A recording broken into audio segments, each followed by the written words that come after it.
Inilah kesaksian antara murtadin dan mualaf. Gimana Kang Riza? Yes. Oke, gimana ceritanya nih? Penasaran juga aku. Agak flashback dengan apa yang terjadi dengan masa kecilku. Ya.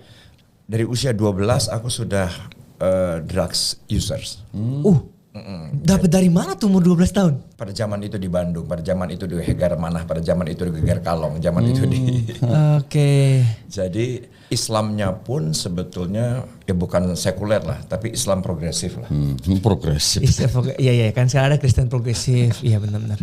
Kenapa jadi laku sekarang kata progresif?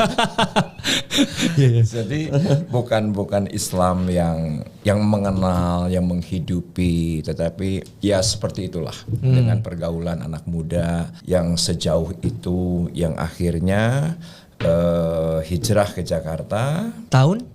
Di umur keberapa aja deh? SMA. SMA. Kelas 1 SMA. Oke. Udah gitu Trisakti, udah gitu kerja di satu hari harus mengunjungi satu klien.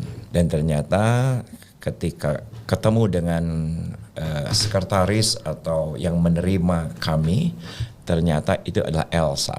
Elsa. Nah, Elsa sekarang itu jadi istri saya. Oh, oke. Oke. Jadi karena jatuh cinta, bukan karena penglihatan, bukan juga karena mempelajari, tetapi karena memang betul-betul jatuh cinta dengan seorang Elsa. Sekarang Elsa sudah jadi ibu dari 2 anak saya dan cucu dari 2 cucu saya, nenek dari 2 cucu saya. Nah, memang waktu perjalanan 2 tahun pacaran itu selalu ada cerita Saulus jadi Paulus, gitu kan, dipersekusi segala macam. Walaupun semuanya juga serba kulit lah. Tapi ketika itu terjadi, kok sepertinya iya ya, gue kayaknya kena kayak Saulus nih.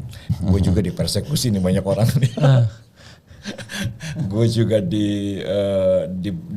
diperlakukan seperti yang diceritakan banyak orang Kristen, bahwa nanti lu kena persekusi, lu ntar kena bullying, lu ntar karena iya ya, gue juga ngalami. Dan akhirnya ya seperti seseorang yang menjadi korban, dan akhirnya saya ngalami pertolongan dan itu menjadi self experience. Dan akhirnya saya bisa keluar dari narkotik, saya bisa keluar dari kehidupan malam. Akhirnya saya mengambil keputusan untuk memberi hidup saya kepada Tuhan. Sesederhana itu sih. Oh, tapi sorry, ini aku tanya lagi. Kenapa pada saat lagi narkotik atau jatuh di dalam dunia malam gitu, kenapa nggak malah mempelajari Islamnya pada saat itu? Gara-gara ketemu Elsa itu tadi ya? Dan kebetulan Elsa itu Kristen ya? Nggak, sebetulnya orang tua memang udah memberikan satu platform lah untuk ngaji, untuk ada guru ngaji datang. Tapi semuanya itu serba agamis, serba karena karena keharusan gitu, bukan karena willing daripada pribadi. Yang akhirnya ya cuman kulitnya aja. Oke. Dari kulitnya aja. Tetapi justru ketika saya ketemu Elsa, dan Elsa adalah seorang Kristiani yang kuat, maka ya akhirnya saya yang kebawa lah begitu. Oke. Berarti awal-awalnya Elsa yang memperkenalkan tentang Yesus itu siapa dan lain sebagainya seperti itu. Iya, jadi bukan Elsa yang lock out, aku yang lock in. Oke. Paham. Dari Kodondi silakan. Benar. Ceritanya memang sebenarnya biasa aja lah. Nggak ada yang heboh-heboh, nggak ada yang mimpi-mimpi, nggak ada. Gimana? Cuman waktu itu pandangan saya ketika saya mempelajari ulang kitab saya, di dalam kitab saya ternyata banyak hal-hal yang janggal gitulah. Tunggu, sorry. Membaca ulang Alkitab pas itu. Iya. Terus? Membaca ulang atau mempelajari ulang.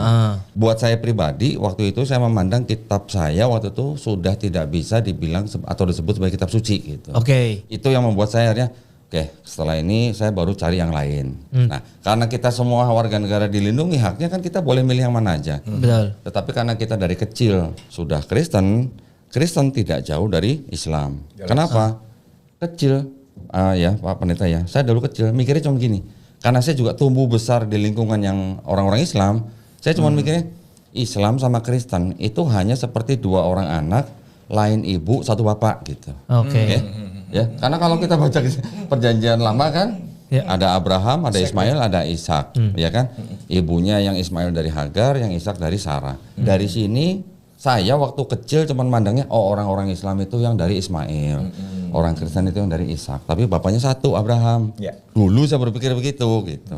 Tapi ternyata setelah kita pelajarin asal usul dari perjanjian lama itu, kemudian asal usul dari perjanjian baru, kemudian macam-macam lah ya, kapan disusunnya, siapa yang menulis, terus ini sebenarnya milik siapa dan sebagainya. Saya akhirnya bisa ngambil kesimpulan, oke, kalau begini agama saya pada waktu itu saya menganggap bahwa kitab saya tidak bisa dikatakan sebagai kitab suci. Oke. Dan akhirnya ketika saya belajar agama-agama yang lain, jatuh pilihan saya pada Islam. Oh berarti sempat mempelajari Buddha, Hindu, Sempat. semuanya Tapi ya? nggak detail Nggak gitu detail, lah. oke. Hanya dipelajari. Oh gitu ceritanya kurang lebih ya? Kulit-kulitnya aja. Tapi kan ketika kita mempelajari sebuah agama kan yang kita harus tahu kan pertama konsep ketuhanannya. Iya. Nah, yang kedua konsep keselamatannya. Iya. Konsep peribadatan mungkin masih beda-beda lah ya. Iya. Relatif. Hindu India sama Hindu Bali aja beda gitu. Iya, iya. Tetapi kan konsep ketuhanannya harus sama dulu nih. Iya. Gitu. Nah, itu yang saya pelajarin gitu. Nah, ketika saya mempelajari Islam, konsep ketuhanannya masuk karena sama dengan yang di perjanjian lama. Iya. Walaupun di perjanjian lama juga banyak kontradiksi, tetapi konsep keselamatannya ini yang saya bilang paling fair gitu. Ya, tidak harus ada yang mati di atas kayu salib gitu. Waktu itu saya berpikir gitu. Iya, iya. Ya udah akhirnya saya memutuskan untuk memeluk Islam. Yang berikutnya lagi yang membuat saya yakin di dalam Islam itu adalah agama yang benar-benar diturunkan dari Sang Pencipta, karena di dalam kitab sucinya banyak ayat-ayat yang berhubungan dengan sains dan sudah terkonfirmasi gitu zaman sekarang. Itu yang membuat saya pribadi nih menerima bahwa ini benar agama yang diturunkan oleh yang menciptakan kita gitu.